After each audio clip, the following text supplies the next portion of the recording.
निश्चितच असं जर केल्या जात असेल तर ते चुकीचं आहे. पण सर, जेव्हा आम्ही बघतो म्हणजे आता अनेकदा असं होतं की आता काही वेळेला खूप हाय प्रोफाईल केसेस आहेत आपल्याकडं की ज्याच्यामध्ये आता उदाहरणार्थ जेसिका लाल मर्डर केस, आणि मग नंतर अंतिमतः त्याच्यामध्ये वर्षानुवर्ष खटला चालतो आणि शेवटी असं होतं की कुणीच मारलं नाही तिला. काही वेळेला असं होतं की रेपच्या केसेस असतात, त्याच्याबरोबर खून झालेला असतो आणि प्रत्यक्षामध्ये पुढं वर्षानुवर्ष चालत राहती केस, आणि म्हणजे जे दोषी आहेत त्यांना किमान शिक्षा व्हावी, जी काही कायद्यानं घालून दिलेली आहे अशी जी अपेक्षा त्या कुटुंबाची समाजाची असती, त्याच्यामध्ये खूप वेळ जातो आणि काही वेळेला तर मग शिक्षा होतही नाही. म्हणजे धडधडीत दिसत असतं की यांनी केलेलं आहे, पण ते कायद्याच्या सगळ्या पळवाटांमधून त्यांना शिक्षा होत नाही.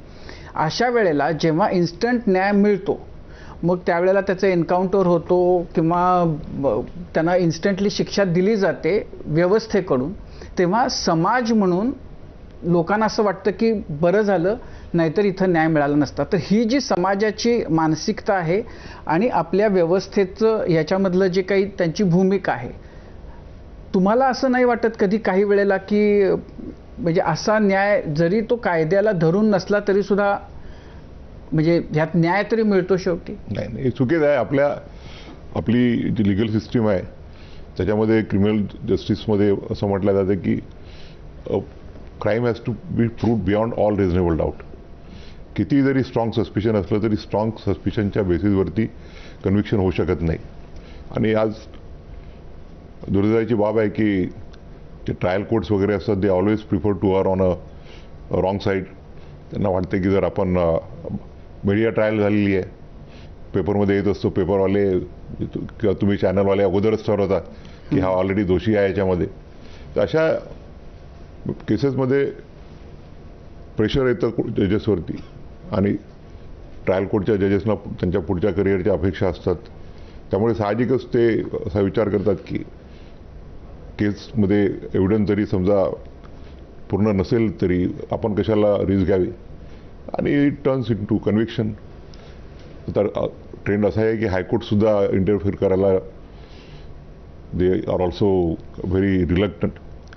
आणि त्यामुळे आपल्या देशात जो कायदा आहे त्या कायद्यानुसार सुप्रीम कोर्टालाही डिसाईड करावं लागतं. आता अनफॉर्च्युनेटली आमच्या पुढेच एक क्युरेटिव्ह पिटिशन लागलं होतं. केसचं नाव घेत नाही, मी निवृत्त व्हायच्या काही दिवस अगोदरच आम्ही केस डिसाईड केली. ती फार गाजलेली ट्रायल होती नोएडाची, आणि काहीही एव्हिडन्स नसताना त्या आरोपीला शिक्षा देण्यात आली.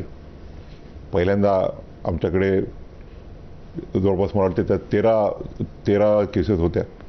13पैकी 12 केसेसमध्ये कन्व्हिक्शन दिलं ट्रायल कोर्टाने, हायकोर्टाने ते अपील केलं आणि सुप्रीम कोर्टाने त्या SLP डिसमिस केल्या. त्यानंतर जी 13वी केस होती त्याच्यातही ट्रायल कोर्टाने कन्व्हिक्शन दिलं होतं. हायकोर्टाने ते हिंमत दाखवून कन्व्हिक्शन सेटिसाईड केलं.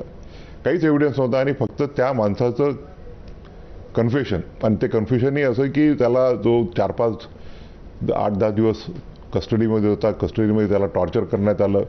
आणि हा सगळा एव्हिडन्स आल्यानंतर हायकोर्टाने म्हटलं की काहीच एव्हिडन्स नाही, सर्कमस्टन्शियल एव्हिडन्सची केस आहे, आणि ॲक्विट केलं. आमच्या पुढे आलं, आम्ही ते ॲक्विटल अपहोल्ड केलं. त्या ग्राउंडवरती अगोदरच्या 12 केसेसमध्ये ज्याच्यावरती त्याचं कन्व्हिक्शन कन्फर्म झालं होतं त्याचा क्युरेटिव्ह पिटिशन आला. नॅचरली आम्ही क्युरेटिव्ह पिटिशन अलाव केलं. आणि म्हणून समाजाला काय वाटतं किंवा प्रेसला काय वाटतं या बेसिसवरती कन्व्हिक्शन राहू शकत नाही. आपला जे लिगल सिस्टम आहे त्या सिस्टममध्ये you have to prove the case beyond all reasonable doubt. आणि अशा परिस्थितीत जर समाजाला वाटत असेल की कायदा हातात घेऊन आपण शिक्षा द्यावी तर ते माझ्या मते योग्य होणार नाही. पण आता दुर्दैवानं परिस्थिती अशीही आहे की तुमच्याकडे जर पैसा असेल तर तुम्ही जे चौकशी करणारे, तपास करणारे आहेत त्यांनाही मॅनेज करू शकता आणि त्याच्या जोरावर तुम्ही होत्याचं नव्हतं किंवा नव्हत्याचं होतं करू शकता. तर म्हणजे मग न्यायालय अशा परिस्थितीमध्ये ते काय जे येतं समोर